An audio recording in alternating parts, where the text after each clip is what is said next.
I don't give a crap.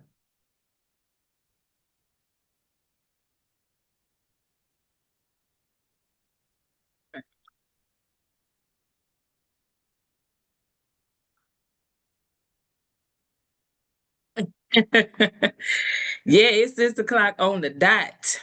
On the dot. We are ready to go. I don't know why it's doing it. It's like a little lag or something. But anyway, let's go.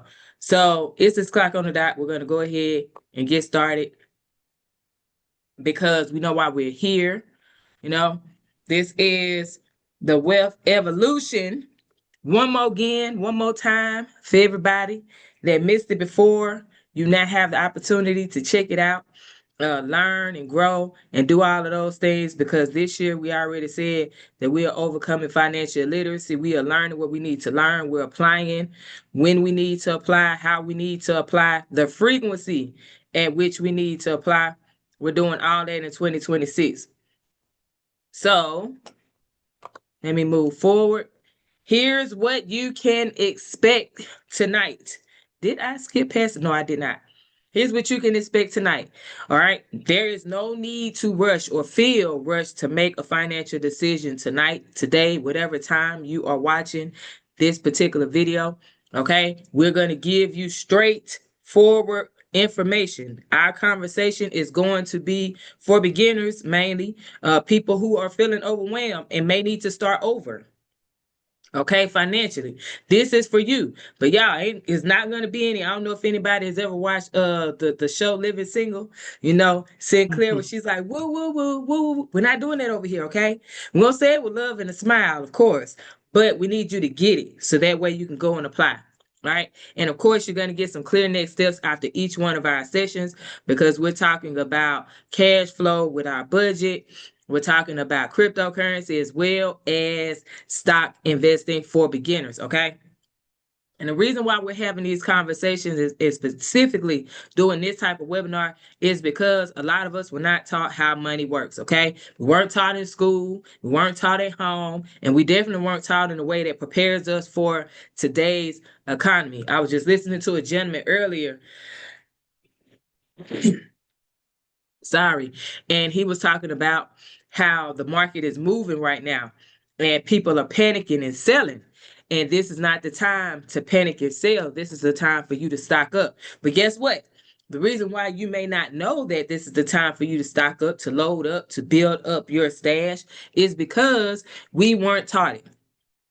Okay. But I want to be clear on something tonight, today, whatever time you're watching this, is wealth isn't built by knowing everything. It's built by following the right order. And that's what we're going to be talking about tonight between me and Charity. So I'm going to introduce myself first. Well, not necessarily introduce myself, but I am. You know, there are some of you that are tuning in on YouTube that may not have ever seen me. This is your first time checking it out. So my name is Leona Clark.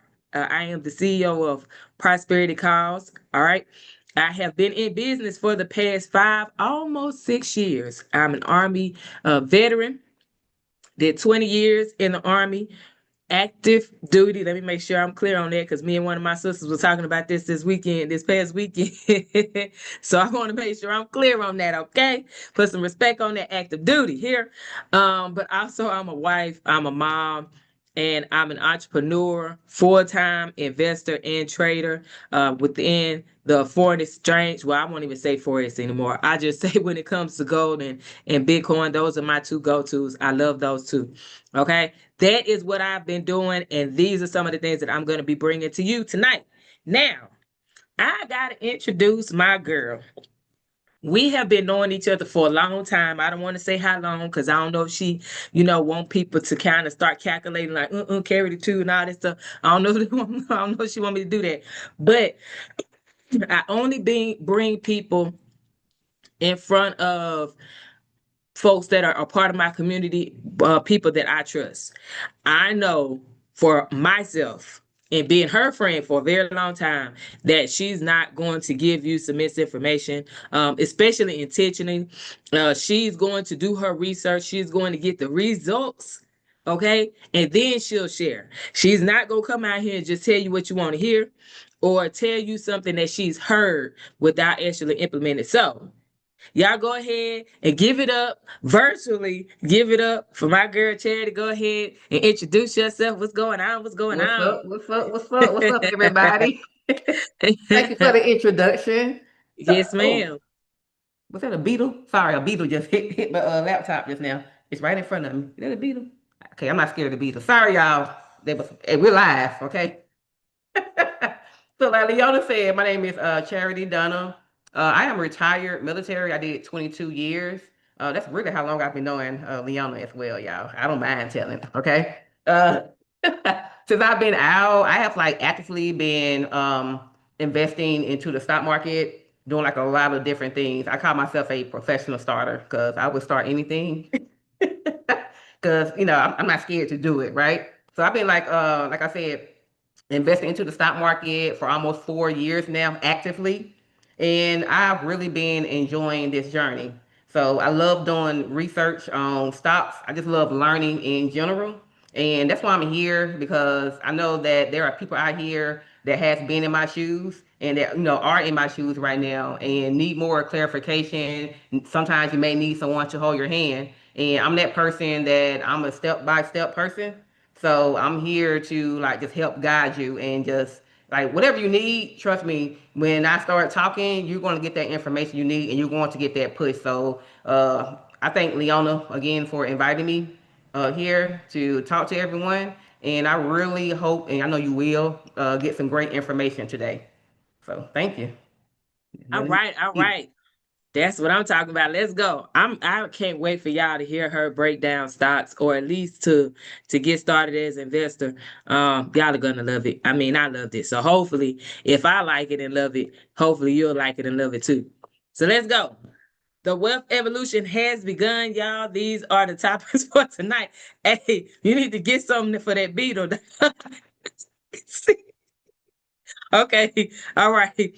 So this is what we're going to talk about tonight. We're going to talk about why investing may feel confusing to you right now. And we're going to cover 4 pillars of wealth evolution, what beginners should do next, when it comes to these things, as well as crypto being a tool, one of the many tools that are available to all of us to wealth building. Again, this is not the only tool.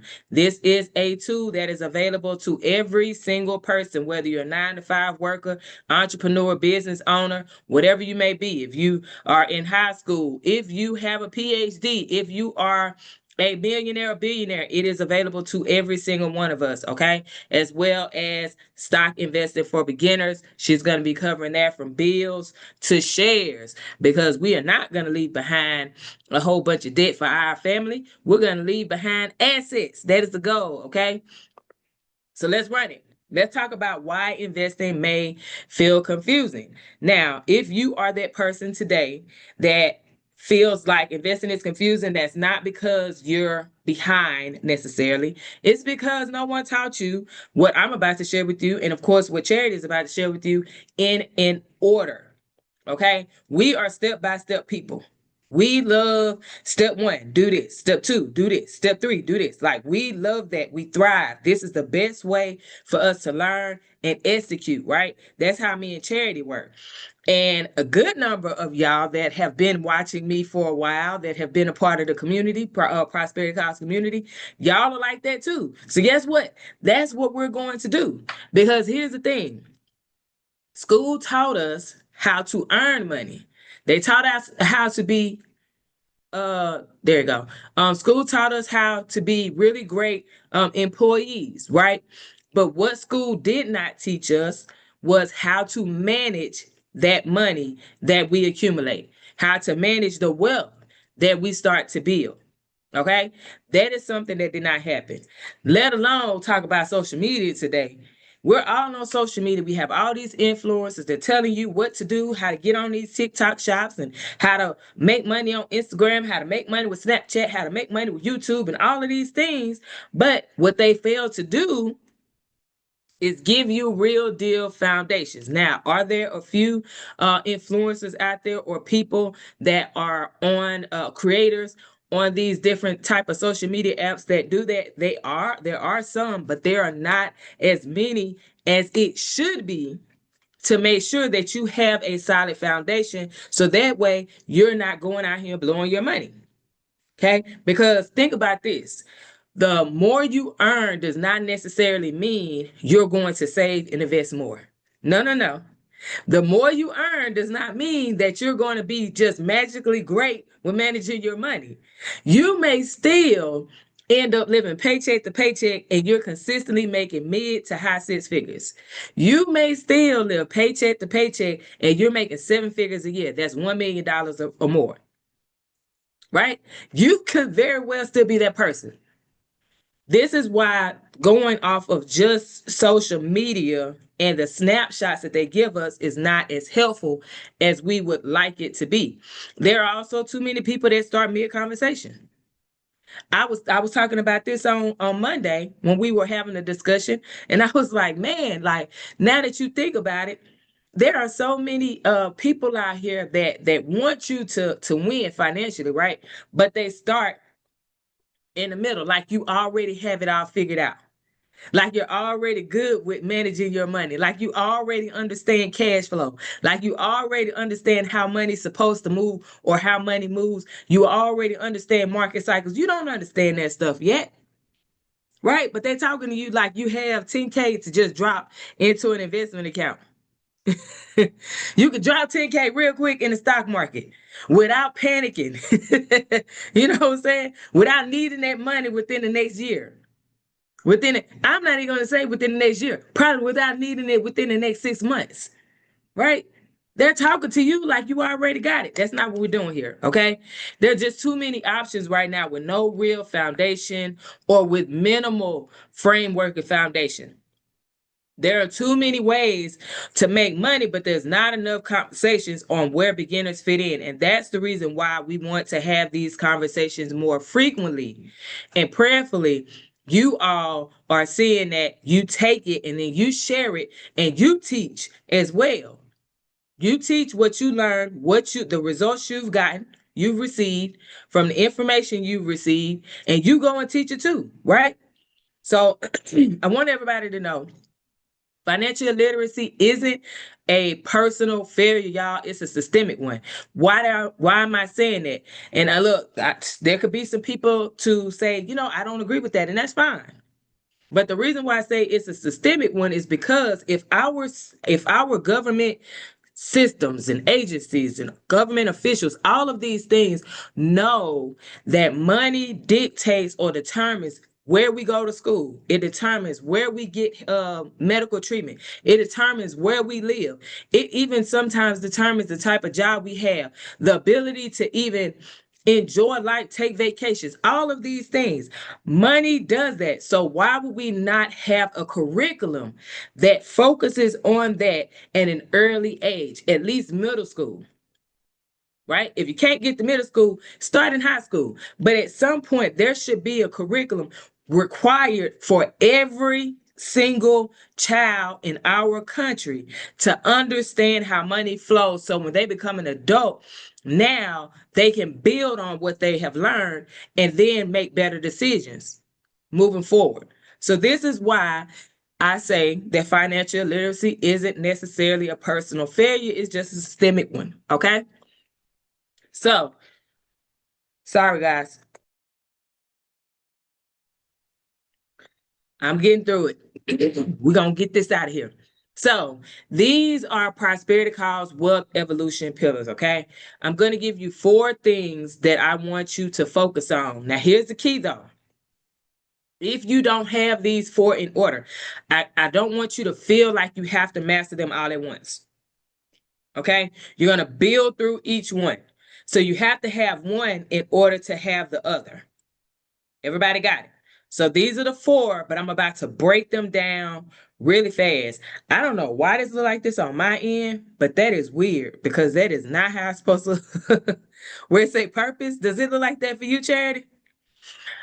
That's so weird. It's just random. When I looked at this earlier, it was not like that because I made sure I checked all the slides. But anyway, you know what? We're not going to get distracted. It says purpose. So let's go. Okay. So, oh Lord. All right. That is totally random. Yeah, I don't know what's going on. I'm gonna stop sharing for a second and then I'm gonna pull it back up because that's weird. Hold on 1 second, y'all. I don't know why that happened. Let me close this out. Child, cause you I don't know what you did. They want you to share the information, but we're gonna You get know it what to I'm y'all saying? Like, anyway. what is going on? Like, you better stop playing with me. We're gonna get it to you Stop anyway. playing with me. Yes. Oh Lord. So we were on the first pillar, and that's stability. We're gonna keep going. I just gotta figure out why is it doing this? Why is it doing this right now? But yeah, that is totally random. Yeah, see, it just took the whole thing off. Interesting. So we're on stability, and then this is where there we go. And then this is where we're going to because it changed it to bold or something. Okay. Hopefully it changed it all back. It didn't do it. It just changed all of them in just in one spot. That's weird. Let me see.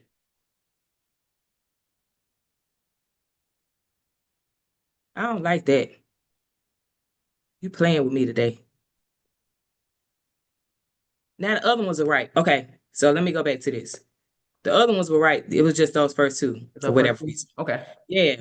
Okay. So let's get back to it. So we're on stability. Okay. This is our first pillar. Current slide. There we go. First pillar, the purpose of this particular pillar is to keep life running without stress. Okay. So these things are going to include in this pillar our budget. We need to get very clear on our budget. I know y'all, when somebody say budget, sometimes your mind is like, you don't want to hear it. You probably like, girl, hush. I don't want to hear what you got to say right now. Budgets don't work for me. I heard all of that. Okay. But here's the deal, y'all. In order for you to get better with money, you have to find a way to structure your money. You have to understand how much money you have coming in, how much money you have going out. In order to do that, you're going to utilize a framework like a budget, call it something else if that's what you want to do. You don't have to say the word budget. If hearing the word budget makes you cringe, then call it something else. Call it I'm trying to think of what we could call it. Um, Call it we both was in the army. I got this. This is what we gonna do. We gonna call it our resource inventory. That's what we're gonna do. Resource inventory. There it is. So now instead of just saying budget because you're like, I don't like the way they sound, say resource inventory. I'm taking an inventory of all of my financial resources. I know that's a bit longer, but do you feel better when you say something like that? Okay. Now, when you do this, when you take inventory of your financial resources, what you're doing is you're looking at how much money you have coming in as well as how much money you have coming out. That's part one of it. Part two of it is I need to know the frequency in which I have that money coming in.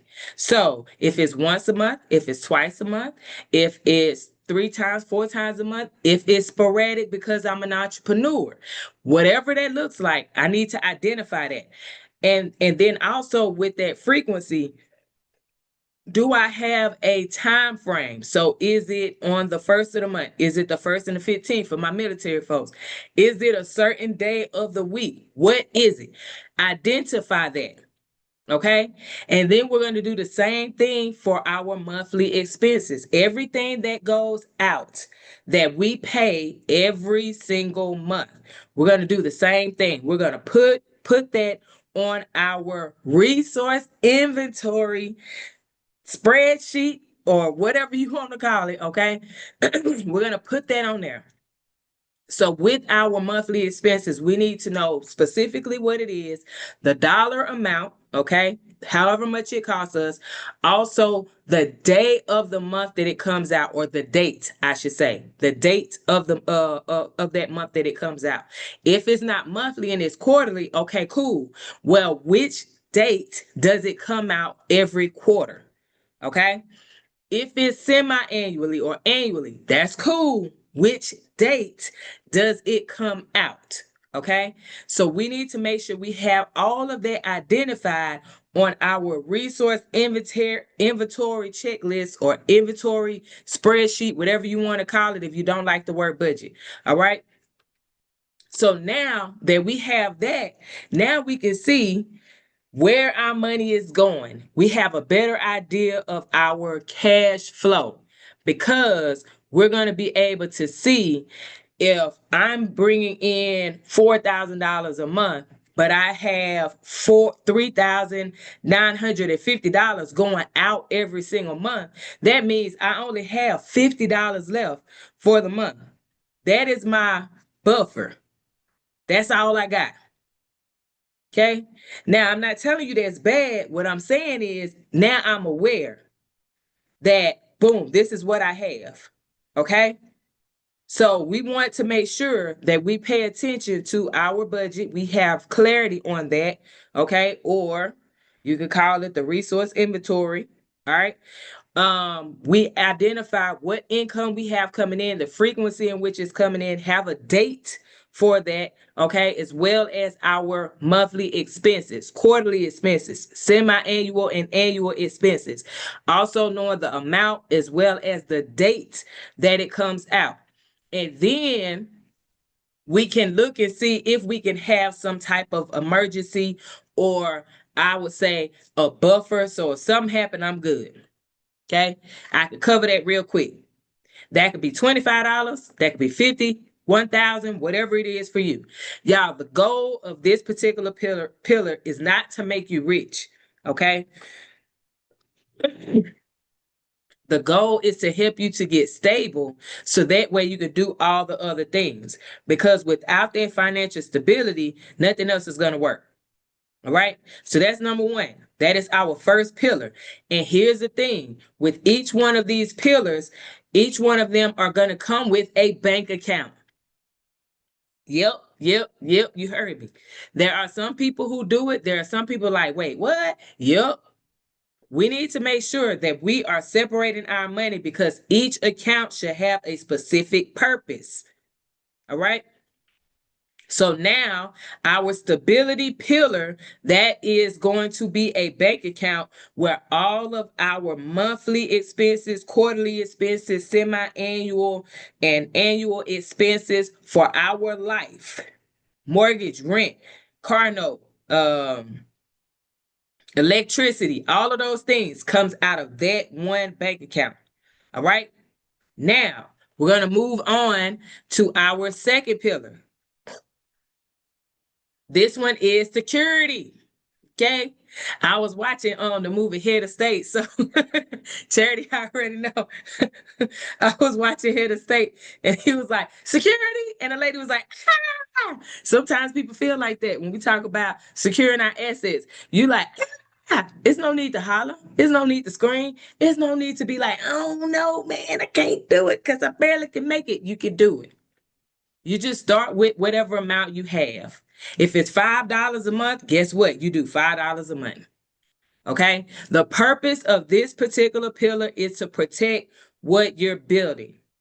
That's it. That's all. We're not going to be extra with it. We want to protect what we're building. So if you have never ever watched any of my lives before or replays or videos or whatever, then you probably don't know this, but I'm going to let you know I cannot stand the word emergency. It makes me cringe. It do. I'm just like, ugh. Just like some people feel like that or hearing the word budget, that's how I feel about emergency. So what I call it is my I got it fund. Okay. This is the fund savings account that I have. So if something happens that I'm not prepared for, it's not a monthly expense, it's not a quarterly, semi-annually, or annual expense. This is something that is beyond my control. It can, but it has to be taken care of right now. Right? So for my people who may have been furloughed, okay, guess what? You may end up tapping into your I got it fund.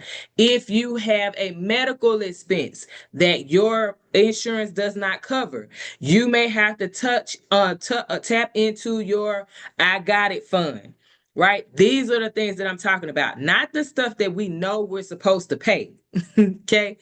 We're not using our I got it fund for that.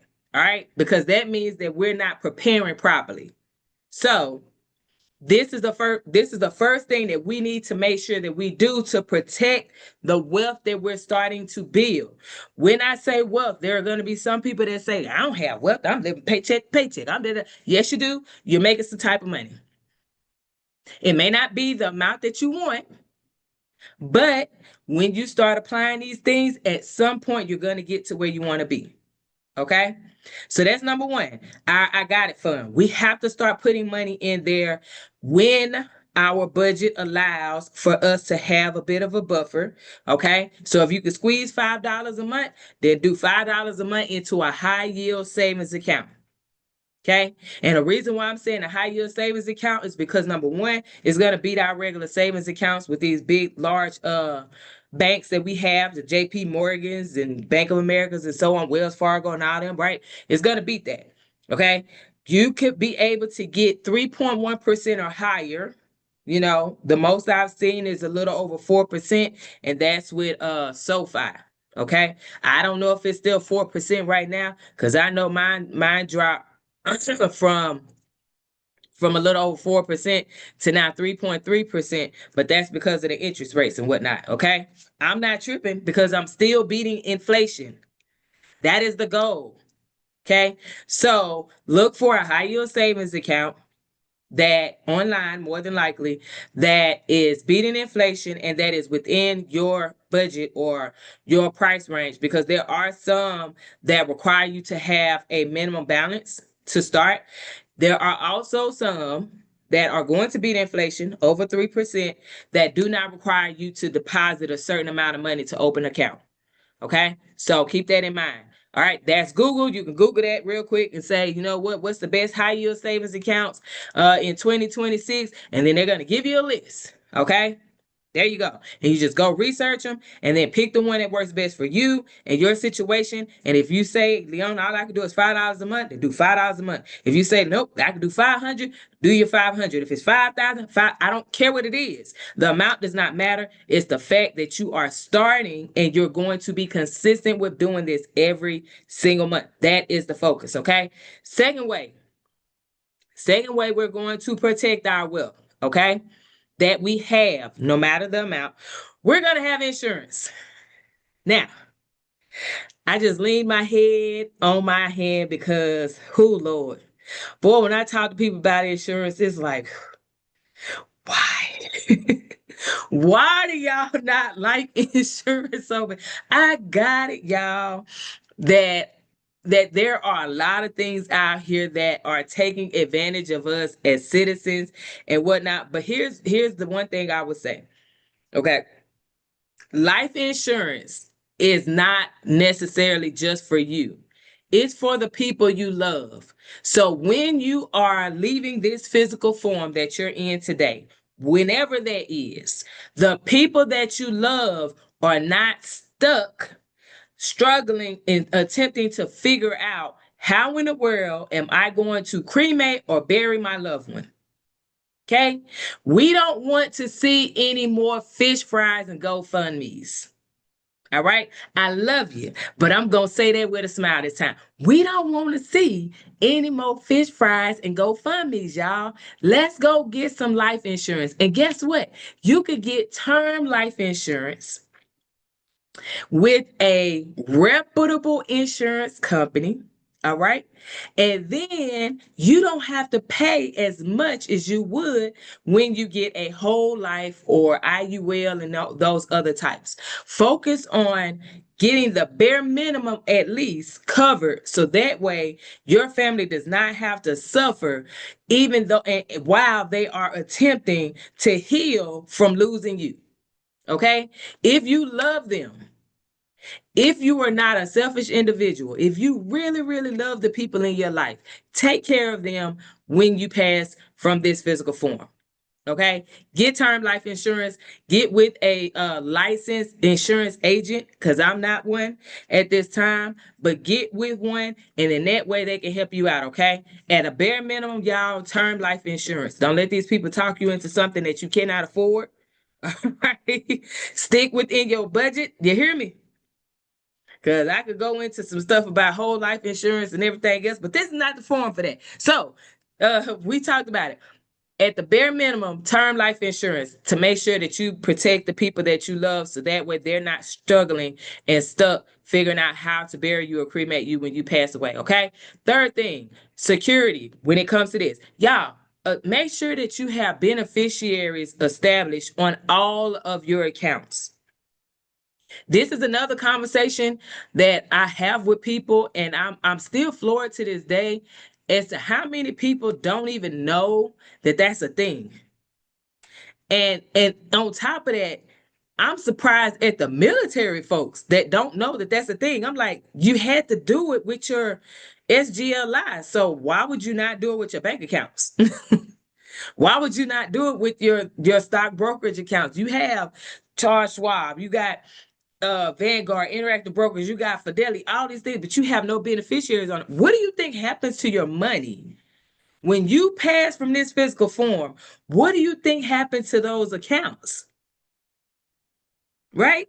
That go into probate if there's no beneficiaries designated. So now your family, the ones that you say you love, are going to have to wait and fight in court. And guess what? Court is going to take up all that money, because fees on top of fees on top of fees, child. Jesus. You don't want them to have to go through that. I got it. You're not going to be here. But don't you want to make sure that they're good? Because that's a charity laughing. But there are people who, I've had people tell me that I ain't going to be here. So they go, so you don't care about the person you love or the people you love? You don't care about your kids? You don't care about your spouse? Like, what are we doing? Please, y'all, make sure that you identify beneficiaries, primary and a contingent. Make sure that you identify beneficiaries on all of your accounts, all of your bank accounts, all of your stock brokerage accounts, okay? On your insurance. Update that, soldiers. My military folks, when you get married, remarried, please, y'all. Charity probably know. Had soldiers that they sat here and they had their ex-wife on their insurance, and the new wife get nothing because the husband did not update his insurance before he deployed. Please, y'all, update your stuff. If you don't want somebody having access to your money, make sure you identify the people you want to have access to these things should you pass away. Okay, so beneficiaries, I know I harped on that a little bit longer than I normally do, but I had to say it, y'all, because good Lord, the the amount of people who don't do it and don't understand it, or don't believe in it, and aren't aware is actually mind blowing to me. Okay, and then the last part to this security pillar, y'all, is risk awareness. We must be aware of our risk tolerance. That's number one. Okay, and then number two, before I say that. Risk tolerance meaning, am I a person that I don't like to lose money, but I'm okay with losing a little bit of money? Like very, very, very small amount. That dollar amount is totally up to you. Okay. Maybe you are a more aggressive person. So you're going to look into things that are high growth, right? But you know, with high growth means more risk. You're comfortable with that. You thrive in that. You're not having heart palpitations and about to have a heart attack when, prices drop, because you're only putting a certain amount of money. You're comfortable with the risk compared to the reward. You're comfortable with that. Okay. You may be the person that's in the middle. That's me. Even though sometimes I teeter totter into the aggressive side. And then there's times where I'll be like, oh Lord, that's too much for me. Let me get back over here to where I'm comfortable. Okay. Sometimes you gotta see. All right. So you may be that person that's like more balanced. All right. I'm gonna invest in some low risk stuff. I'll invest in a few more aggressive things, but I want my portfolio to be balanced, right? You need to understand where you are. That's one part to our risk awareness. The other part is having a risk management plan. What does that mean for us? We need to make sure that we are having plans in place and tools in place so we can mitigate some of the risk. So, if we're investing in something that we know is high growth but is higher risk, well, I'm only going to put X amount into this particular investment. And if price goes down, let's say 25% from where it was when I got in, boom, I already know I'm cutting my losses. I'm out. Right? I don't got to think twice about it. I already know I'm good. Either I won, I'm up, or either I'm in a negative, but I'm fine with it because guess what? I got a tax strategist for that. They're gonna help me, you know what I'm saying? Go ahead and put that on my taxes so that way I can get some of that money back. Okay? Or cut or save on some taxes, whatever it is, right? So we need to make sure that we have a risk management plan are in place. All right. Here's the thing when it comes to this particular pillar, y'all. Having ourselves secure and protecting what we're building. This is the pillar that if we have a setback, is not gonna erase all that progress that we made over the past 3, 4, 5, 6, 17 years. Okay. We want to set ourselves up so that way when we go to pillar number 3, we can keep our money working for us because everything else is doing what we're supposed to do because we're stable and we're secure. So this pillar is our growth pillar. This is where we're going to make our money work for us. We're going to invest. I want to talk to my low risk people first because I know there are a good number of y'all out there. Okay. Much respect. Do what you do. But guess what? You can still make money consistently by investing in things that are debt based, right? Which is our bonds, okay? Treasury bills, all right, because these are the ones, according to our government, we're more likely to get our money back that we put into it. Okay. I want you to know this though, for my low risk people, before I say anything else, I'm not a financial advisor, a licensed financial advisor yet. So when it comes to talking about specifically what to invest in, I cannot legally do that at this moment. Okay. But what I can do is give you an overview of everything, and this way you now have information, so you know where to go, what to look for according to your risk appetite. Okay, so treasury bills, our bonds, money market funds, certificates of deposit, things of that nature, where you lock up your money for a certain amount of time. It's low risk and you're more likely to get your money back because it's some type of debt, okay, within either the government or that financial institution. All right. ETFs, stocks, Charity is about to talk about that. So I'm not going to go into that. She'll break those two things down for you. But this is another way for you to grow your money and make it work for you while you're going to the store, while you're on vacation, while you're getting your hair done, while you're doing whatever, taking care of your kids, whatever it is, you can have your money working for you, utilizing those ETFs and stocks. And then, of course, crypto is another way as well. Okay. And that's something I'm going to cover next. Here's the thing, y'all. Growth only works, though, when our stability and our security pillars are already set up and in place. And we're constantly working that. All right. We cannot skip our way to growth. We have to have stability and security set up and it's sound. Because the moment that we attempt to skip our way to growth, guess what's going to happen? You're going to use the money that you put into these investments to cover something, an expense that you weren't prepared for it because I need to take care of it right now. Now, guess what? Your investments are now going to suffer and your accounts are being depleted because you weren't making sure that 1 and 2 were taken care of. Okay. And we don't want to see you have that happen. So that's the reason why it's very important to do these or work these in order. All right. Last pillar. Now the third one was fine. Come on, y'all. We gonna work through this. I'm not moving this again. Okay. Fourth pillar is lifestyle, y'all. The purpose of this particular pillar is for us to enjoy the journey. Look, Who wants to sit here and work every single day, build a business, and then we don't have any way to enjoy ourselves? We can't have fun. We can't travel. We can't give to people who need. We feel like we don't have any freedom. Who wants to live like that? Nobody. So therefore, we're going to set up a separate account for this as well. So remember what I said. Each one of these pillars, each one is a bank account. So we have a bank account for our expenses. That's our stability. We have a bank account for our security. That is our I got it fund. Okay. We have a bank account for our growth.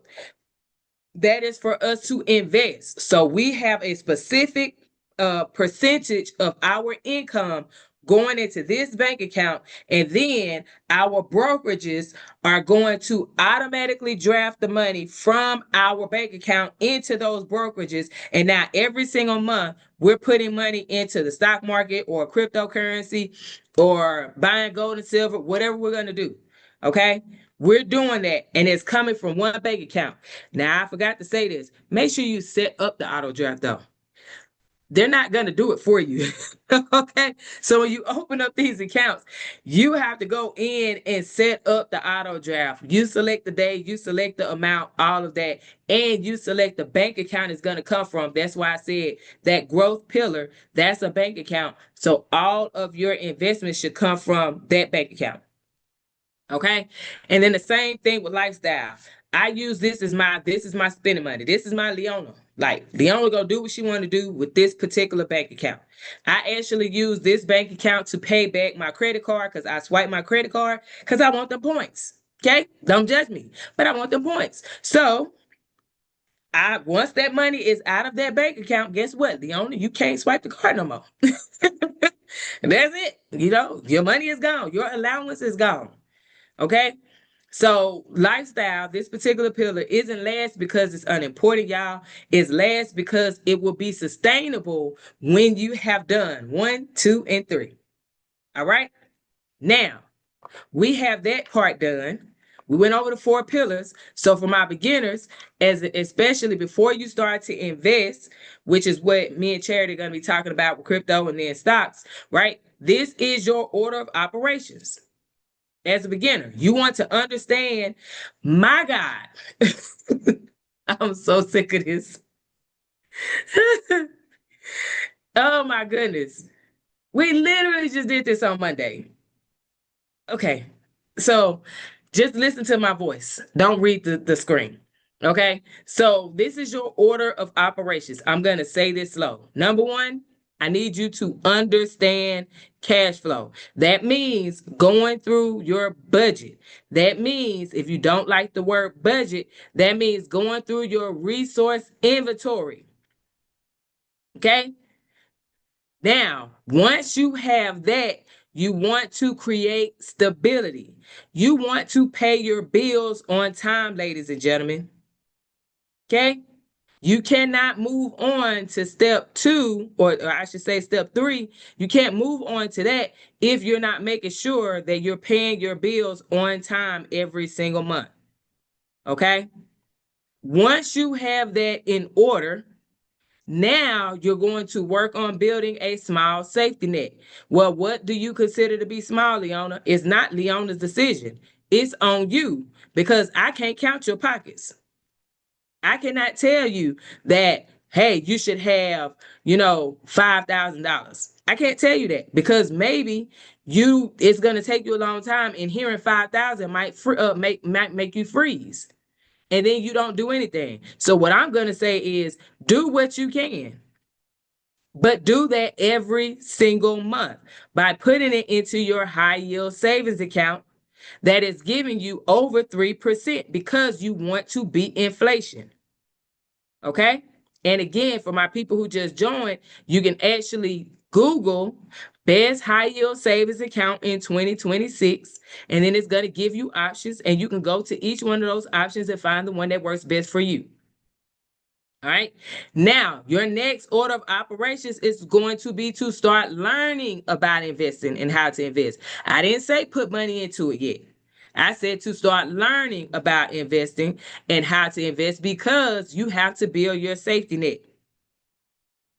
Once you start learning about investing, then you can start to invest when your budget or your resource inventory, right, tells you, okay, I could do a little something. Because I now have a small safety net, I'm now ready to start putting some money into the market to multiply just a little bit faster than my high yield savings account. Again, you start small, but be consistent. So please, y'all, don't let the amount trick you out of doing it every single month. That's why I suggested that you do the auto draft. So that way, if right now all you can do is $10 a month into a brokerage account, then dog, do $10 a month. If it's $5, then do $5. It does not matter. The fact is, we want you to be consistent because over time you're going to compound anyway. Okay. So the key out of all of this for my beginners is you don't need a lot of money to get started. I want you to get that. You just need to have a clear starting point. And hopefully with tonight, you now have a clear starting point to say, okay, I may not be investing yet, but with these steps, I can see myself to start investing within the next 3 months or within the next 6 months. Even if it's a small amount, a super small amount to me, then guess what? I'm still going to do it. All right. So, your next steps, all right, if you're like, I need a little bit more help, Leona. I heard what you said, but I need something that's just going to give me like some step by step type of things. Okay. So, I have made an update to what I'm showing you on this screen right now. It is actually, I'm gonna call it a financial field manual. Cause y'all, you know what I'm saying, I'm Army, you know what I'm saying? So charity laughing, but it got a good ring on it. But here's the reason why I want to do that. Something that I got from being in the Army was structure. That's one. The second thing I got from the Army was discipline. And the reason why I was able to do that is because they have things in manuals, right? And it's step by step. So you're going to have like your sit rep. We call it a situation report, right? That is going to be part of your financial field manual. So this is where you're going to audit your money behavior. Oh yeah, you thought it was just gonna be like some regular old. I'm gonna tell you what you should be looking at, investing in, and that. No, no, no, no, no, no. We about to go all the way through this stuff. Okay. Then there's another part where you're going to have your resource inventory for my people who don't like the word budget. Okay. On top of that, you're gonna have your risk assessment. So that way you can identify where you are and then also have a risk management plan in place. So when you scan this QR code and then on YouTube, y'all, it's going to be updated in the description of this video as well. You'll be able to go click on it and download it, right? But you'll have that as well. Okay. And then on top of it, you're going to have the beginner investor guide as well. So you're going to have all of this stuff in here to pretty much bridge the gap between understanding where you are, understanding money, understanding cash flow, all of these financial terms that you may not necessarily be comfortable with today, to being able to execute in 2026 and get closer to your financial goals before December 31st, 2026. So this is going to help you with knowing where to start. It's going to give you an idea of some things to avoid as a beginner so you don't make the same mistakes we made, or at least minimize those mistakes, right? It's going to help you understand investing language and, of course, build confidence without feeling overwhelmed, because trust me, it's a whole lot out there, but I get it. That's the whole point of this financial field manual that's coming up. Okay. So you can scan this QR code. Like I said, on YouTube, it will definitely be added into the description of this video as well. All right. Now, who here loves cryptocurrency. I already know on YouTube, y'all, boy, I have XRP Army on my back on YouTube and on TikTok. When I say they have a super dedicated community, they have a dedicated community, boy. They are loyal because they're like, what about XRP? So we're going to talk about crypto. Okay. This is an additional wealth building tool, y'all. It's not the only one. It's not the best one. I'm just saying that it's an additional one because it's available to all of us. I'm going to give y'all a few things to help you understand why I'm so pro crypto. Now, again, it may not be for you, and that's okay. I want you to come back in, let's say, 15 to 30 minutes because Charity is going to talk about stocks. So if you're that person that's like, you know what, I ain't with crypto, that's okay. Come back in about 15 minutes, and then Charity be up here talking about stocks for my beginners. Okay. Now, what it is, what it ain't. That's a song too, but I'm not gonna break out in song. What what crypto is and what it isn't. Let's talk about it tonight. Okay. Cryptocurrency in 2026 is pretty much an institutional play, right? You got the big money folks, the billionaires, the big dogs. Woo, woo. No, I'm not gonna do that. Okay. Listen, I've been watching Martin reruns, y'all, so forgive me. So it's just the stuff just coming to my mind. But anyway, it's the millionaires, the billionaires that are up in here, all up and through here. Okay. It was a top 10 global asset, but it dropped, to number 12, but it's all good because when the next bull market happens, meaning when crypto is back running up in price, guess what? Bitcoin is going to be back in the top 10. I want y'all to think about this though. For my people who are like, dang, like, oh, it dropped it. See that it's not gonna bounce back. Da, da, da. I need you to pause, okay? Because every single market has its ups and downs. That's what's gonna happen. Okay, what goes up must come down. So, seeing that Bitcoin has only been here since 2009, to get to be in the top 10 of all global assets, that is huge in my mind because it's not even 20 years old yet. Okay. Like, think about all the companies that's in the top 10. As a matter of fact, I want you to Google top 10 global assets according to market cap, right? Top 10 global assets according to market cap. I want you to Google that and look at that list. Those companies, those precious metals have been here way longer than Bitcoin. So for it to get in the top 10, that says a whole lot. All right. And the fact that cryptocurrency is considered to be the people's money because it was created for the people, by the people, to keep the governments out of it. Now, we got regulation and everything happening, but the overall theme of cryptocurrency is for you to get back control of your finances, right? Now, I want to let y'all know what it is not. Okay. It's not purely hype driven. I know Warren Buffett, who is my mentor from afar, you know, he's definitely against crypto. Has been forever. However, it's not purely hype driven. Okay. It is being adopted globally. It is not a get rich quick investment either. I understand that there's some people who flip some Doge and Shiba Inu and all of that stuff back in 2020 and 2021. Kudos to them. But I'm telling you, that is not the norm. Okay. And I want you all to know right now, as of today, it's still not highly regulated like our other assets when we're talking about stocks, real estate, all of those things. Okay. It's not there yet, but they're working on that. So again, too, crypto is not gambling. I shared this on Monday because I feel like this is very important. This is a question that I get. Well, Leona, what crypto should I invest in? Do you think this is a good crypto to buy? I'm gonna give y'all 4 things that I look for that helps me to identify if this is a good cryptocurrency to buy. Okay, so instead of asking Leona, I want you to be able to feed yourself in this market. So I'm looking at these 4 things to tell me I should invest in this particular crypto project. Number 1, use case. Don't panic because you're probably like, what? I got you. Okay. All that means is That cryptocurrency must solve a problem. Okay?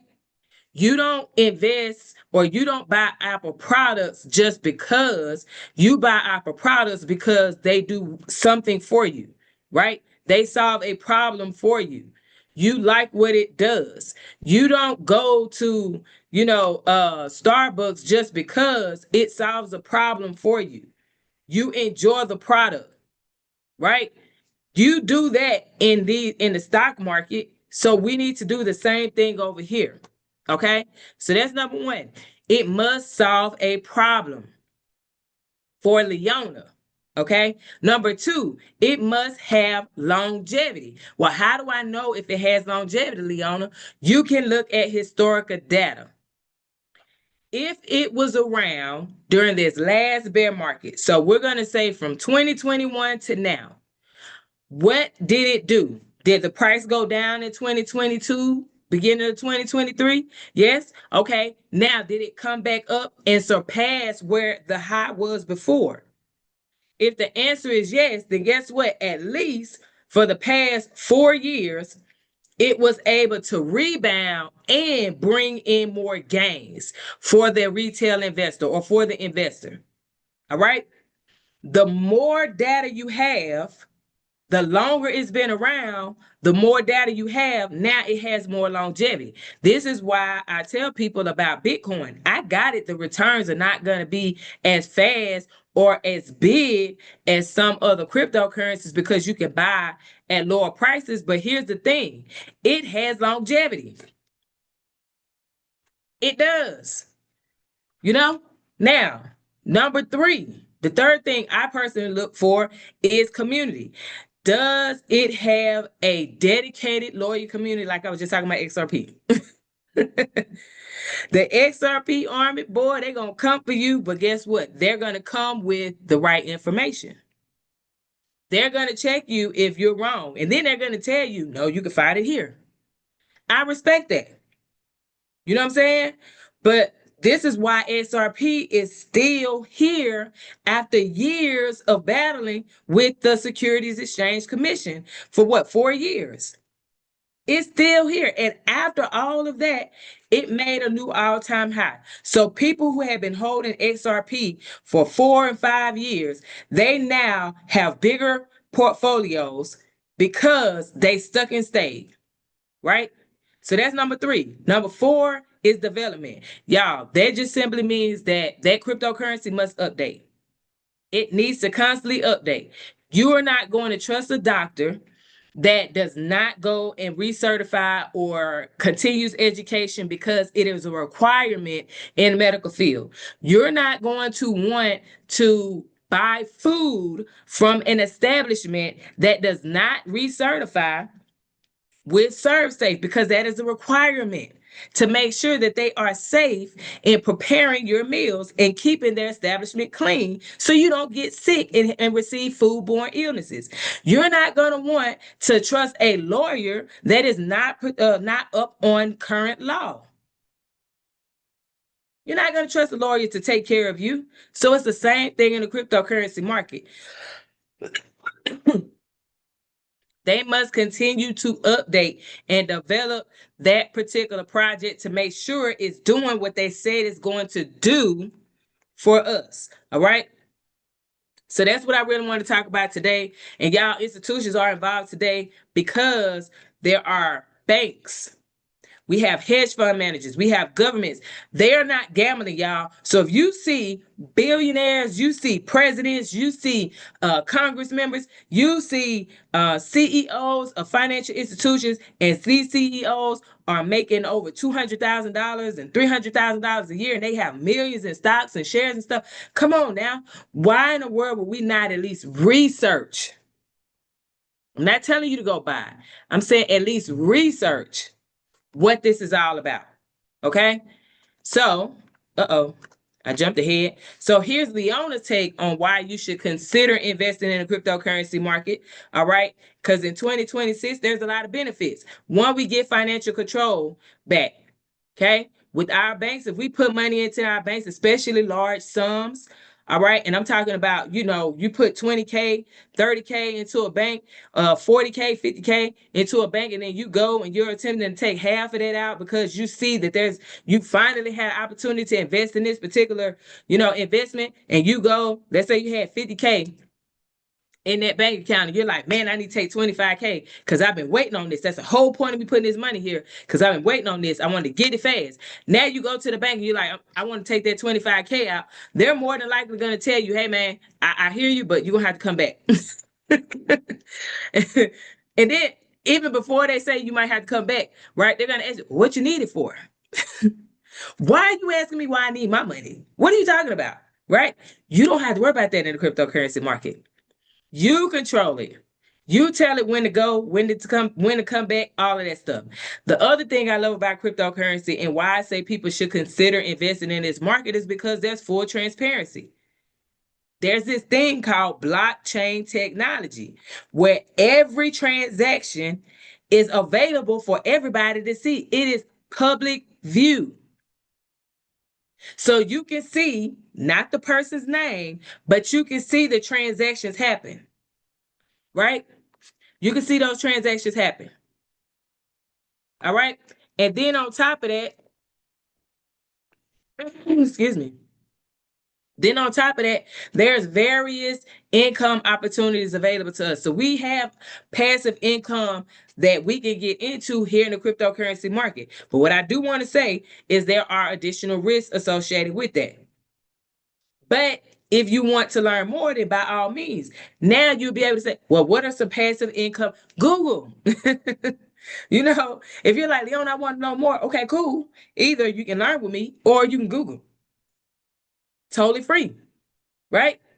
So there are passive income opportunities here in the crypto space. There's potential for higher rewards. You also can diversify your portfolio, right? Because you can invest in Bitcoin as a holder of Bitcoin. You can also invest in crypto ETFs. You can also invest in crypto stocks. So there are different ways. You can also invest in tokenized real world assets.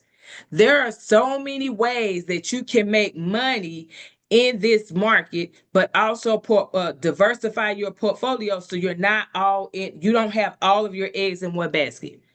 So these are some of the reasons why, or some of the things that I say, people should consider when investing in this cryptocurrency market. These are some of the benefits Leona sees. Okay. Now, let me touch on these questions real quick, and then we're going to wrap, and I'm going to pass it on to Charity because I said 15 minutes. So we almost there for my people who may be coming back to listen in about stocks. So these are 3 questions that I typically get off the bat all the time. Okay. Leon, which crypto exchange should I put my money in? Which one should I get? I can't tell you that. I can't tell you that because if I'm using Coinbase, but you don't like Coinbase, then you're gonna say, "Oh, well, that doesn't work." Okay, there's so many out there. You're talking about 1,400 different crypto exchanges are available. That's a lot. So I can't tell you which one is gonna work for you. There's Kraken, Gemini, OKX for my people in Europe.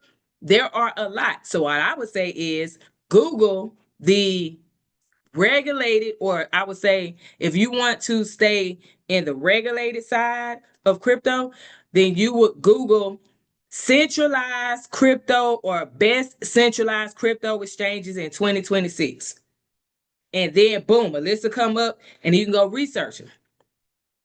You're gonna look for what type of fees do they have? What cryptocurrencies do they have available? Right? Are they really good with customer service? These are things that Charity gonna talk about, but it's the same thing in the cryptocurrency market, right?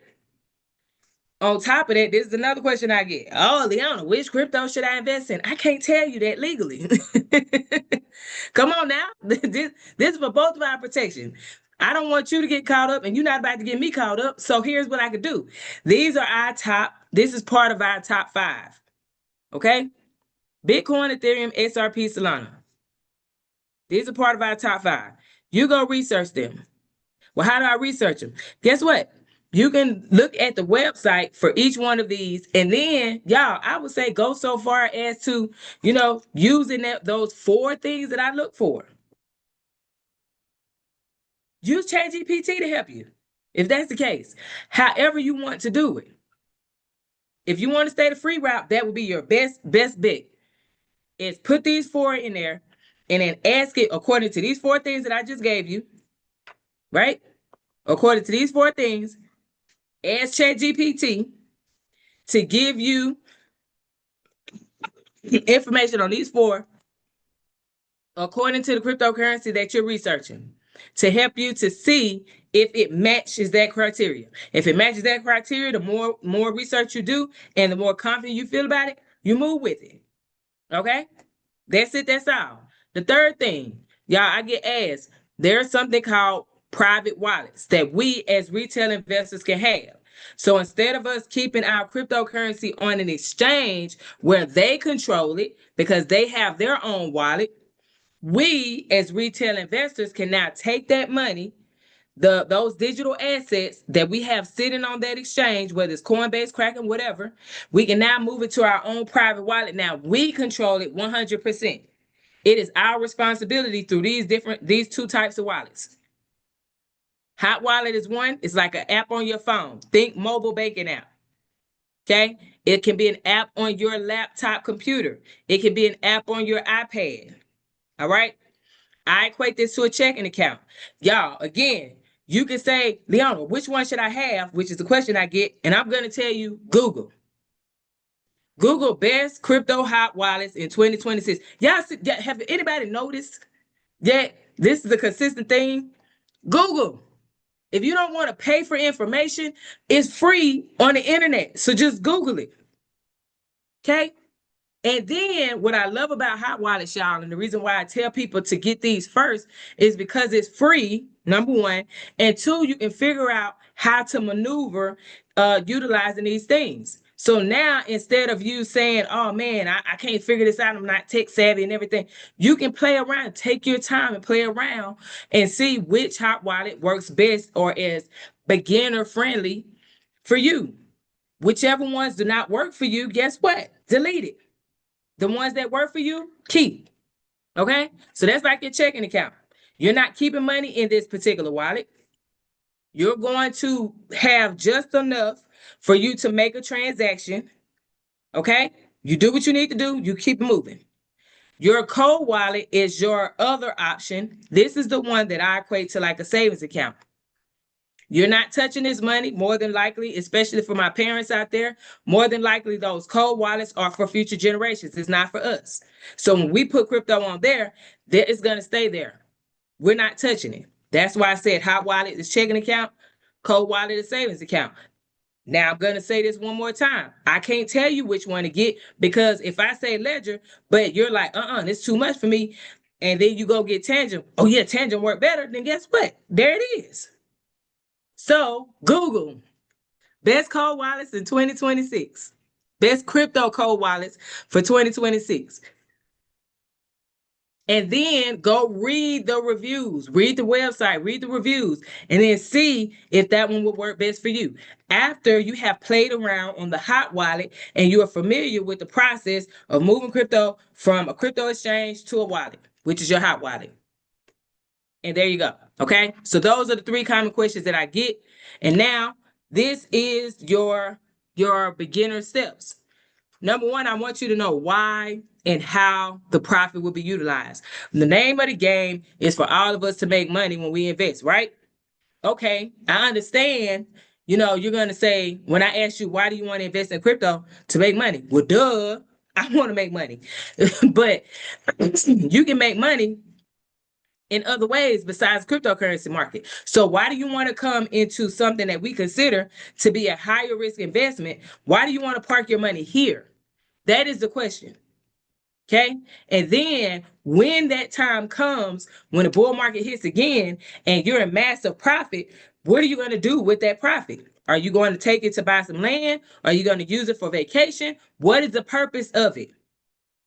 Every time we put money into the market, we need to know what purpose is it going to serve. The second thing that I need you to make sure that you identify as a beginner is how much money or what is the frequency in which you're going to invest. And this needs to be according to your budget. Are you going to invest once a month, twice a month, every single week, whatever it is? Make sure that you do that. It's called dollar cost averaging. You're going to hit it a lot as an investor, especially in crypto. Because the name of the game is for us to buy low, sell high, right? Warren Buffett say, buy the fear, sell the greed. That's what we do. So I want you to be consistent or commit to being consistent with dollar cost averaging according to your budget. And then the third thing I want you to do is continue with your crypto education. That could be free or paid for, it, totally up to you. All right. I just gave y'all things that you can actually go and Google or go on ChatGPT to do before you even put a dime into a market. You don't have to pay for everything. Okay. And then take a screenshot of this. Look, this is another way. Before you even put a dime into a market, before you even open up a crypto exchange account, this is what you should be doing in this purple box. Secure your email. Research these exchanges, right? Then you create an account. Then you research the crypto that you want to, that you're considering investing in. Then you make your first small purchase. Don't go all in because you need to get comfortable with the market. And I'm going to say this one more time, y'all. I'm not a financial advisor yet, a licensed one. So therefore, that's why I cannot tell you which one to invest in and all of those things. All right. So these are your next steps. Let's go. Research the different regulated crypto exchanges in your country. Pick one that you like the most. All right. So after you secured all of your secured your email, you make sure your passwords are up to date, yada yada, all that stuff. Okay. Now you do this, then you're going to decide the amount of money you would like to invest for the next 90 days in this market. That's if that's what you want to do.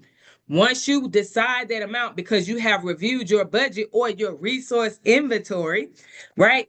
You have done that. Now you're going to identify one cryptocurrency you would like to invest in monthly, at least for the next 90 days. One. I understand, y'all, there's a whole lot out there. I need you to master one. Okay? Then you move on to another one. Everybody got it? I hope you do. Now, I'm going to turn it over to Charity. Let's go. Let's go, let's go, let's go. Well, Leon, thank you for the wonderful information. I always gain some knowledge every time you speak on this topic, on all these topics right here. I feel like you're talking to me sometimes. So I'm like, am I guilty? Am I guilty of some of the things she said? And I have made We some are now. improvements even on my end. I'm human, you know? But Right, right. But hey, everybody, if you do not know who I am, once again, I'm going to introduce myself. My name is Charity Donna. I do invest into the stock market. I love it. It's fun, right? And I think everybody else should be doing it as well, right? Now, let me preface this and say this. I am not a financial advisor, nor am I a financial expert, but I do have a financial opinion. It's my opinion, okay? So I want to make sure I put that out there right there. But here's what I do believe that everybody should go from paying bills, buying groceries, entertaining yourself to actually investing into the stock market and buying shares.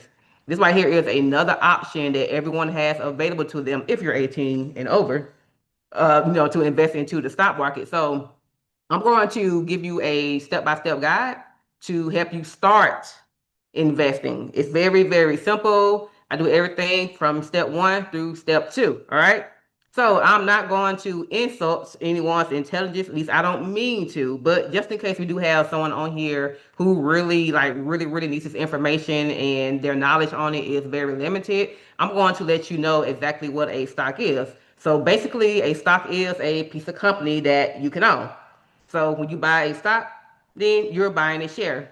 Once you buy a share, you become a shareholder, okay? So you benefit when the company grows once you buy that stock, right?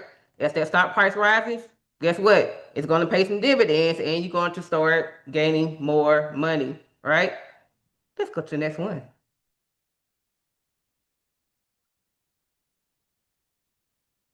All right. So you also have what you call an ETF. So an ETF, that is an exchange traded fund. It's basically a pre-made bundle of stocks that you can buy as one investment. So as opposed to just buying one stock, as an example, let's say I want to buy a share of McDonald's, right? Instead of just buying a share of McDonald's, you can also just buy McDonald's, maybe Tesla, a piece of Starbucks, Apple. You can buy all that and put all that into one basket, right? So this is an easy way to just own many companies at once, as opposed to only owning one stock. Next, please. All right, so where do you buy your stocks and your ETFs? All right, so they are purchased through a brokerage account. Same way that the banks hold your money, in order for you to invest, you have to go to a brokerage, right?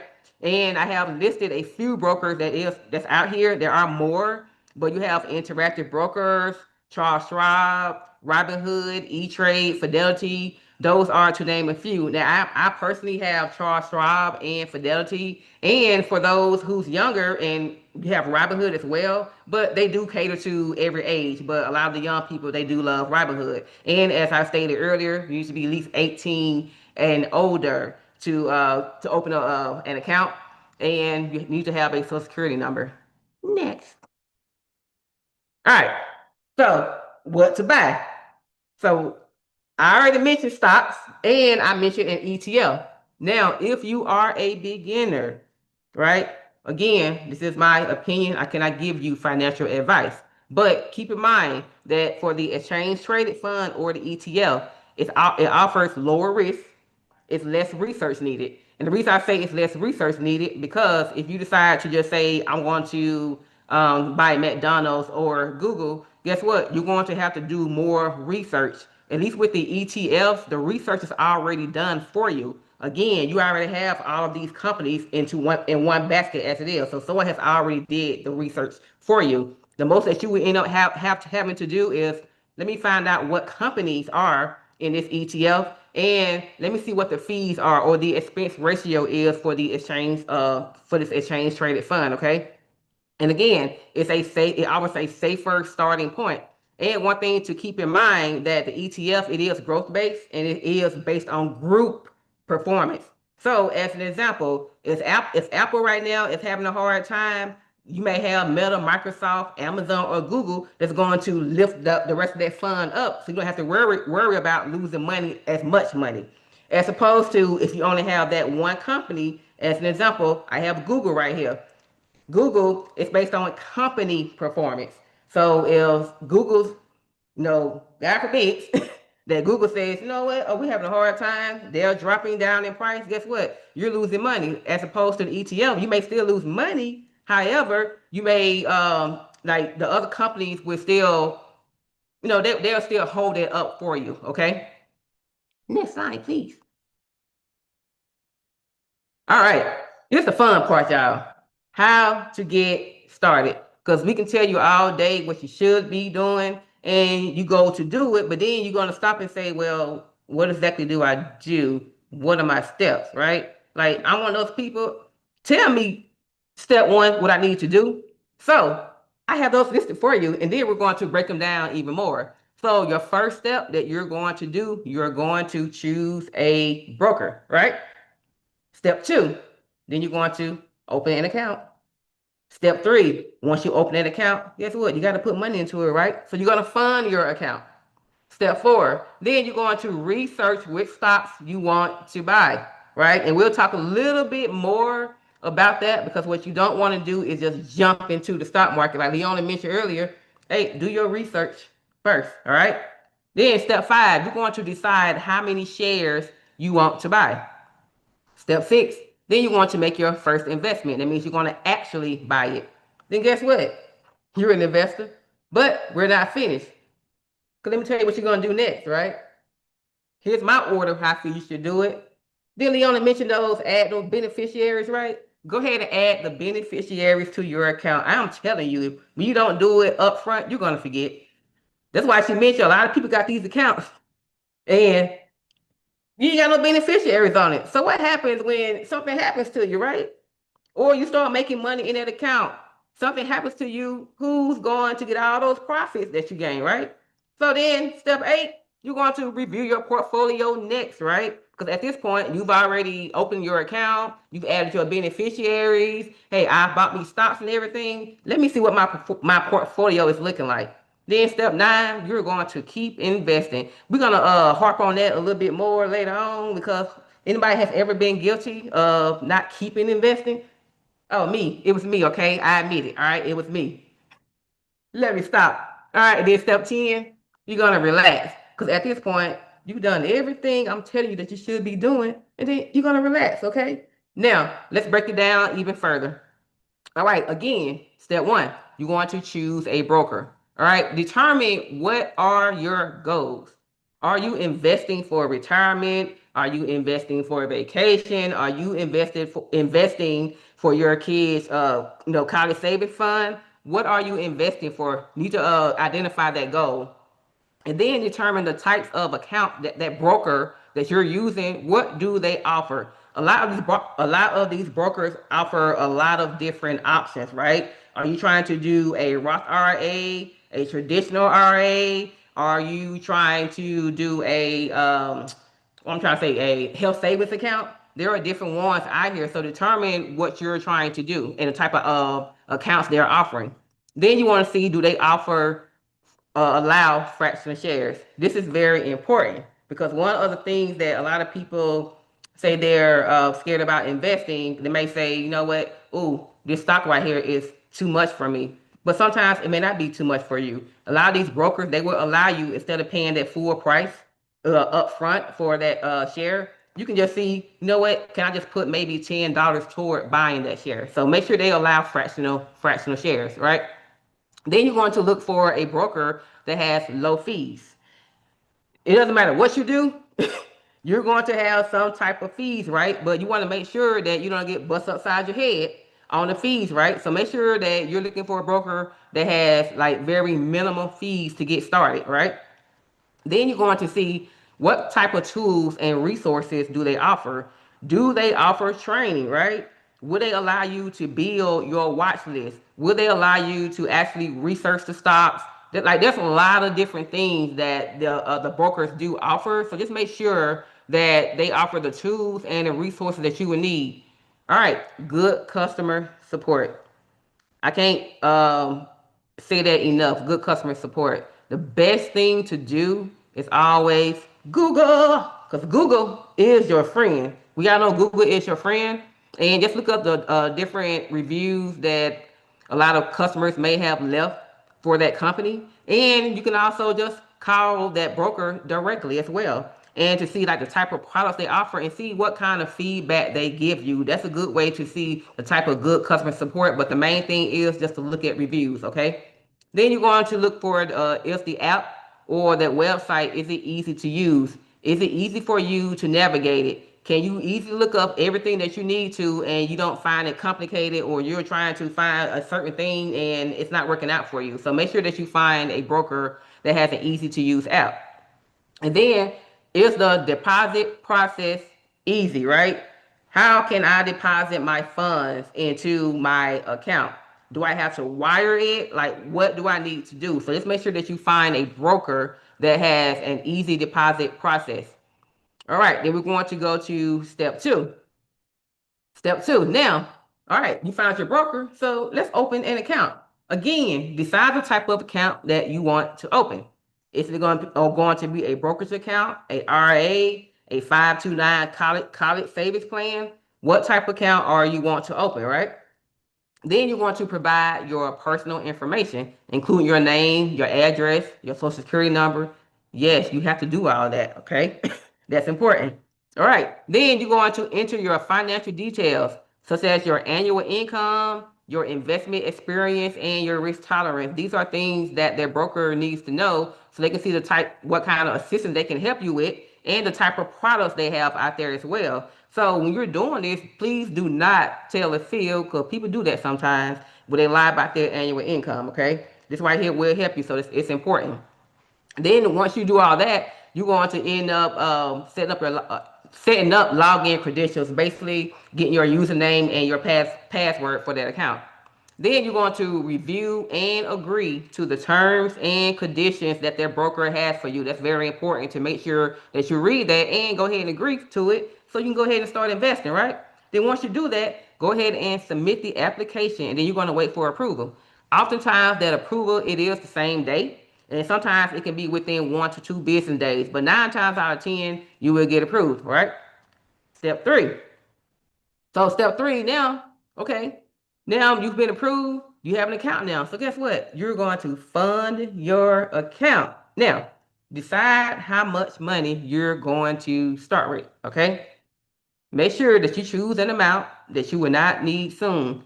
Meaning, please do not take your month's rent, your mortgage, I don't know, I don't care what bill it is, right?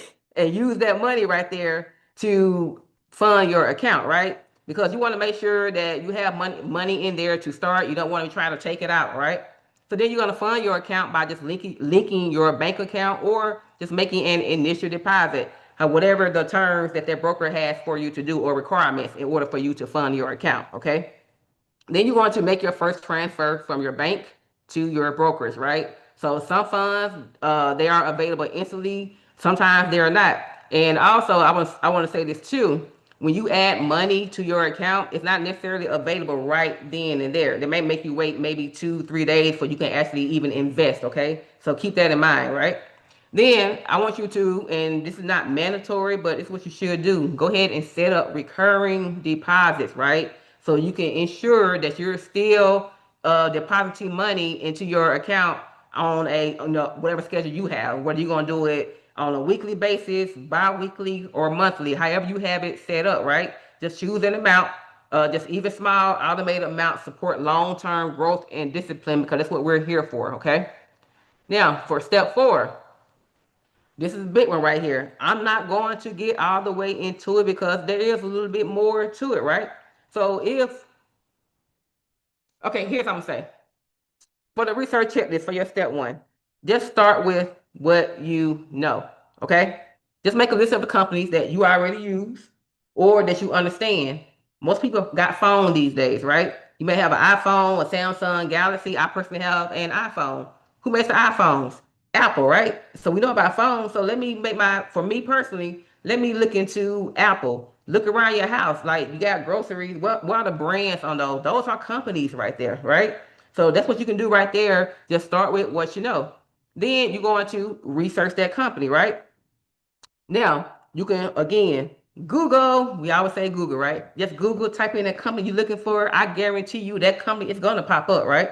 Go ahead and click on it, find the information. If not, you can go to Yahoo Finance. That's a great tool right there that a lot of people use. Go to Yahoo Finance, type in that company, that information is going to pop up. Or even better, go to the company's website. When you go to the company's website, you're going to have a section. It would say investors or it would say investor relations. When you click on it, guess what? All the information, financial information for that company is going to pop up, right? Here's the other option you have. We just got done talking about a broker, right? So Fidelity, that's a broker. You can go to their broker's website, type in that company that you're looking for, and guess what? The information for that company is going to pop up. All right. One of the main things you want to look for is what does that company do? What is its mission? Is it solving a real world problem? Or is it creating demand? What type of products or services does that company offer, right?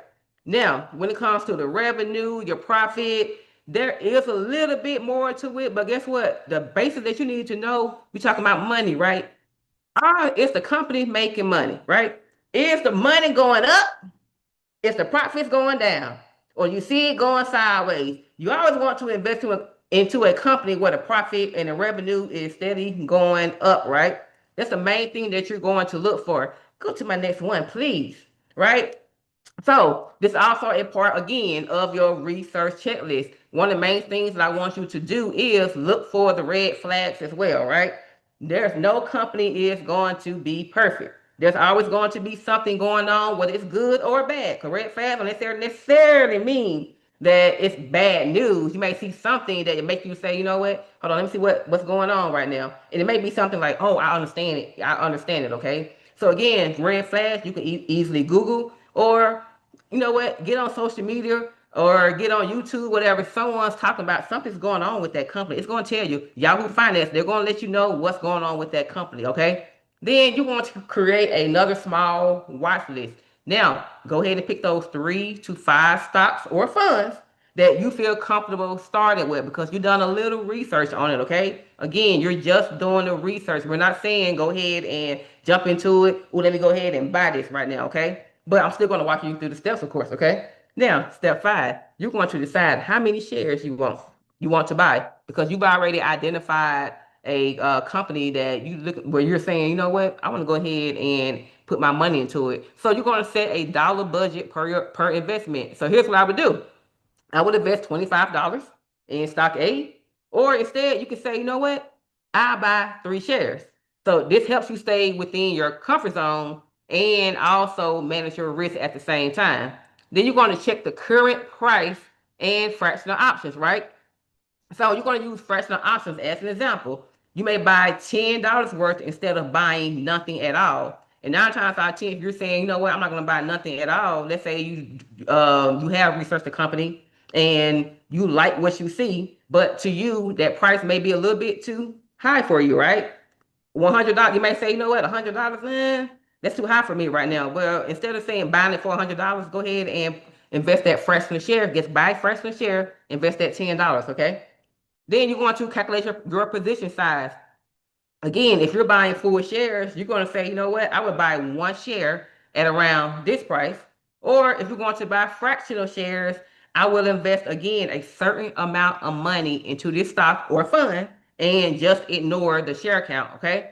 Then you're going to double check and diversify because again, you do not want to put all of your eggs in one basket because you may decide, you know what, I want to buy a stock and you know what, it may be smart for me to buy an ETF as well, right? It's going to depends on you and your the research that you do. But no matter what, you always want to diversify because you don't want to have to rely on one thing, okay?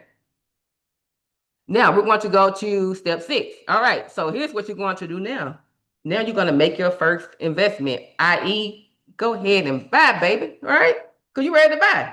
Choose what you're buying, right? So you want to select a stock or fund from your watch list, all right? Then you want to confirm the ticker symbol.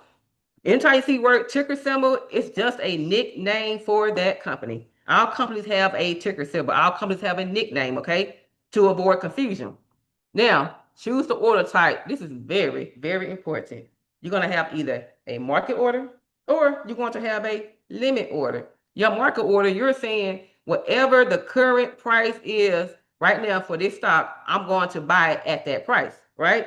Now, as an example, let's talk about limit order.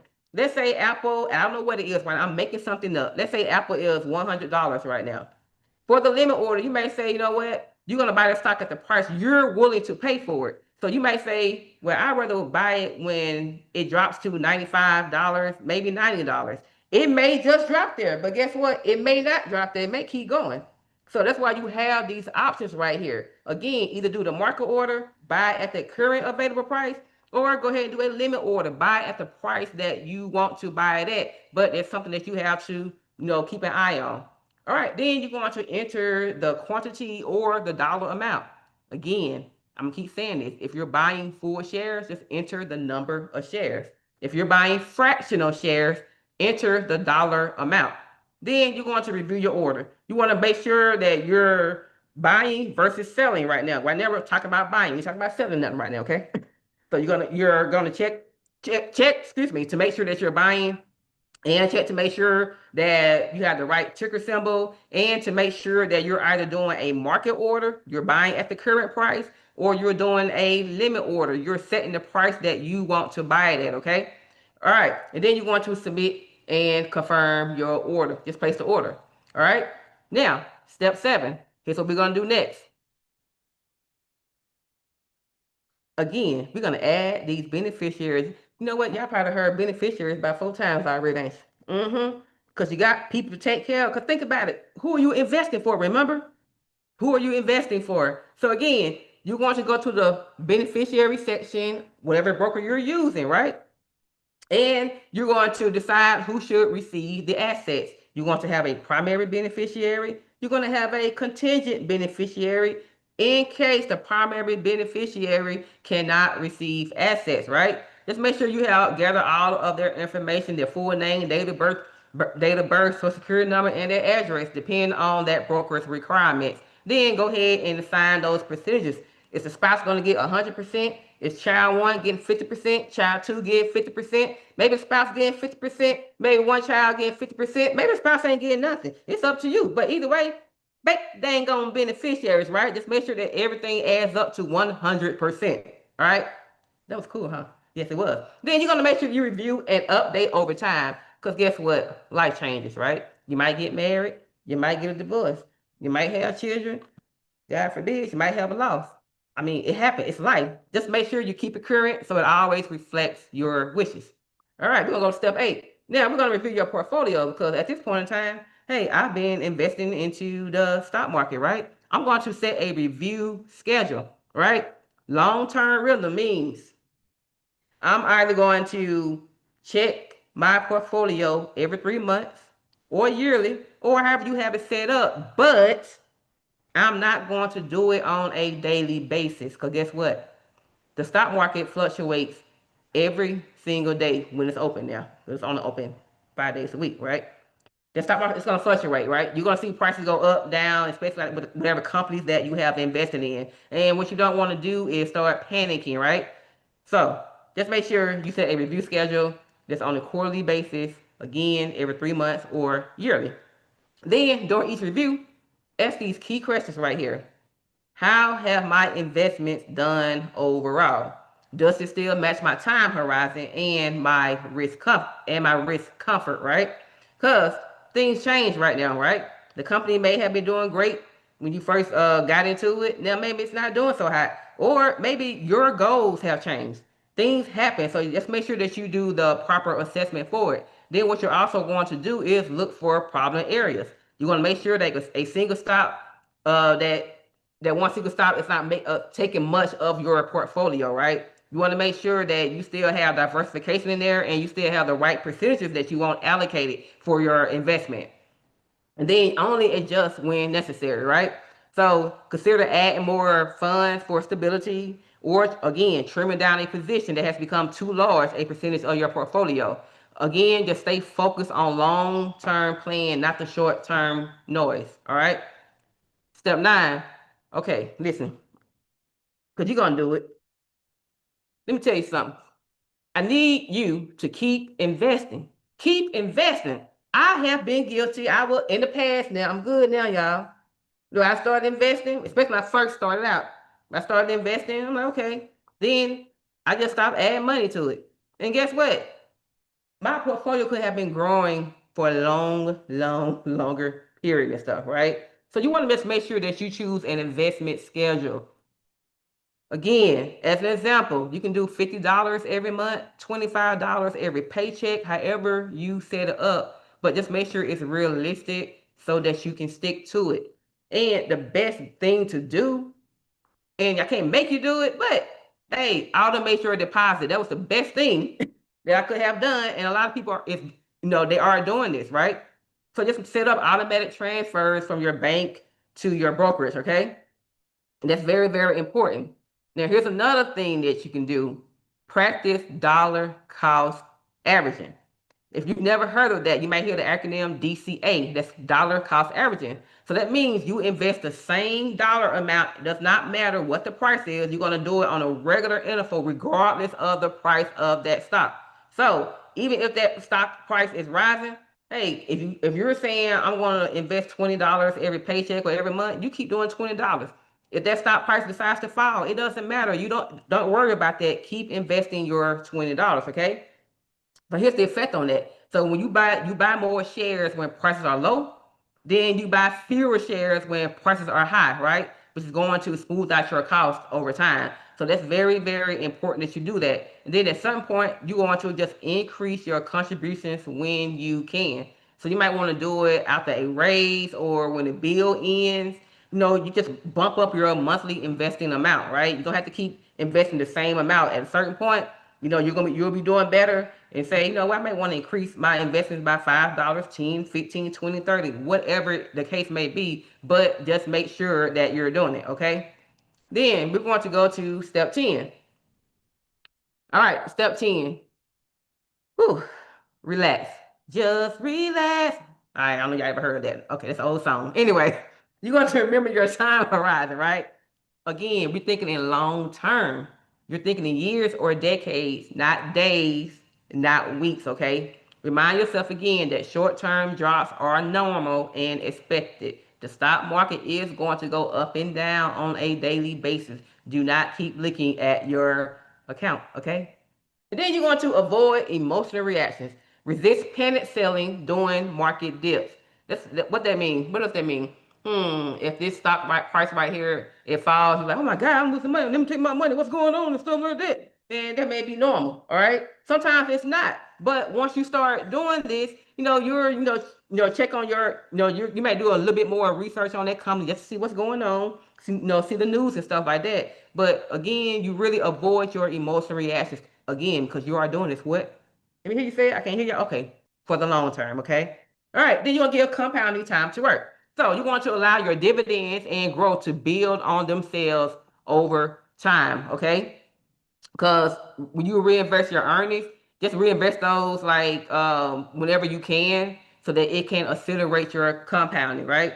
There is an option right there where you can reinvest your dividends, that you may receive, depends on the stock, that you're getting as well, right? To make sure that your money it stays compounded and it keeps growing. Okay. Then you're going to use your review schedule as your anchor. Again, check in on a quarterly basis or yearly. Okay. Again, not every time the market moves. That's very, very important. Again, this is step 10. Relax. Okay. All right. So now recap and your action steps. All right. Again, here's what you're going to do, right? For your checklist. Step 1, you're going to open a brokerage account. I don't care if it's with Fidelity, Schwab, Robinhood, whoever. Research their broker, open that brokerage account, okay? Go ahead and open it. Open it. Okay, I can make you do it, but open it. All right, step 2. Then you're gonna fund it with any amount, even $25. It don't cost a lot. It does not cost a lot of money, right? To open an account to invest into the companies, right? Just so you know, there are companies out there, again, you can do your research, but there are companies out there where the price may be the share may be $5, some 10, 15, 20, it keeps going up. There are so many out here, okay? So the excuse that a lot of people have, they can't afford to invest in the stock market. Yes, you can. Because what did I say when I first started this? If you paying your bills, if you're paying for entertainment, if you're going out to restaurants, things like that, that money right there that you use for that, you can use that money into the stock market. So you can do it, right? All right. Step 3, again, choose one company or choose one ETF. Either way, choose something to get started. Then step 4, you're going to buy your first share. Because guess what, baby? You're officially an investor, okay? Now let me say this. You do not need to know everything. I am telling you, you don't need to know everything, right?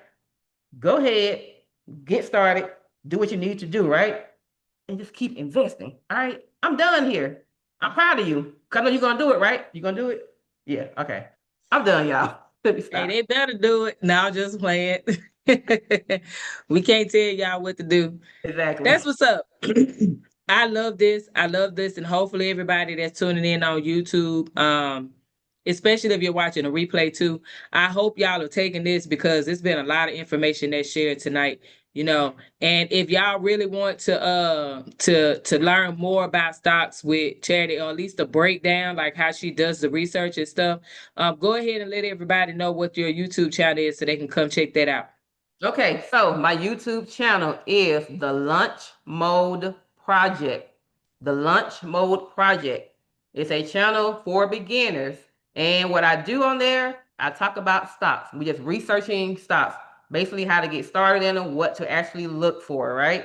So I really love that channel. I really hope that, hey, you like it. It's great information, I'm telling you. And I go real slow, right? So it's nothing like that's over your head or anything like that. That's not how I learn. I'm not going to use no big words. I'm not a big word person, right? You're going to understand everything that I am saying, though. So come on over to the channel, right? Again, it's the Lunch Mode Project. And I do thank Leona for letting me, give my plug right there. So. That's right, y'all. And go ahead and subscribe and hit that notification bell so that way you know when new videos are uploaded because she does drop consistently on there breaking down things. So for my people who are curious or feel a bit frustrated when it comes with identifying companies or ETFs or whatever it is to invest in. And I know y'all hear people like, oh man, you should have bought into Nvidia, blah, blah, blah, blah, blah. Okay, shoulda, coulda, woulda. We're not there now. All right, we're here. That's why you should tune in to this type of channel, because now you'll get the information to know where to do the research, how to do the research, and you can get into execution mode. And you don't have to worry about somebody saying what you should have did. You're doing it right now, okay? In 2026. So let's go. Look, we're gonna close this out. This has been very great. These are a few things that we covered tonight. All right. We talked about why investing feels confusing to some people. I gave y'all 4 pillars of wealth, especially making sure that you have those 4 separate accounts set up at the bare minimum. All right. And remember, y'all, that stability, security, growth, and then lifestyle. All right. In that order. You cannot skip. All right. And then I also talked about crypto as being a wealth building tool, one of the many wealth building tools, because Chad broke down stock investing for y'all as beginners or people who have put money into the market and you don't know what you're doing. Okay? Tell the truth, shade the devil. You don't know what you're doing because I did it in 2020, just looking at Warren Buffett portfolio and was like, well, shoot, okay, I can afford these things. This is what he doing, so that's what I'm gonna do. That wasn't investing, y'all. That was me just saying Warren Buffett doing it, so I'm gonna do it too. That wasn't a real strategy. Okay. So so that's the reason why we have these type of conversations, y'all. We want to make sure that people feel comfortable with the information and it's not going over your head, like Charity said. All right. Remember, because I said this earlier for the people I see y'all, keep coming in and out on YouTube. Remember, y'all, wealth isn't built in one decision, y'all. It's built through alignment, structure, and consistency. Charity mentioned this multiple times. I've mentioned it multiple times. Y'all, the whole name of the game is to be consistent because that's how you compound the growth that you're occurring.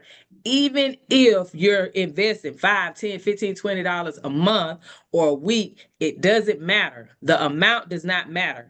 It's the fact that you are consistent with said investment. Okay, especially after you have done the appropriate research. Now, this is a way for me, for you all to stay connected. Y'all are already on my YouTube channel. Charity information will also be in the description of this video. So if you missed it, it will be there as well because I believe she has something else for y'all. You want to say the other thing that you have available for beginners? Oh, not yet. Not Okay. yet. All right. Well, y'all stay tuned, child. Make sure you subscribe to her channel because then she'll more than likely announce that on her channel. So, see, I'm trying to help y'all out, but she was like, nah, push the brakes. Y'all need to come over to mine. So, there it is. All right. So, this is how you can stay connected. For my people who do reside in Louisiana, you can actually come to see me because I do more than show people how to invest in the cryptocurrency market because the name of the game is to become financially literate. Okay, we've been illiterate in this finance space for long enough. It's time to become literate and to be consistent and pass on this information to those we love. I cannot say this enough either because I'm going to wrap. If you have kids and you are a parent, if you have grandkids, if you have nieces and nephews that you love dearly, y'all, the information should not stop with you. I was talking to my goddaughter about this 2 days ago. We were discussing a video that I had her watch. It was talking about how in our community back in the 60s, they were not in debt. The majority, I should say. They prided themselves on not being in debt. They prided themselves on being able to buy things outright. This is where we need to move ourselves to. The reason why some of us 80s babies right, did not get that information is because it wasn't passed on to us. I didn't hear that information until I found a video on YouTube. And guess what I did? I passed it on to the generation after me. Because I'm like, hey, look, I know better now.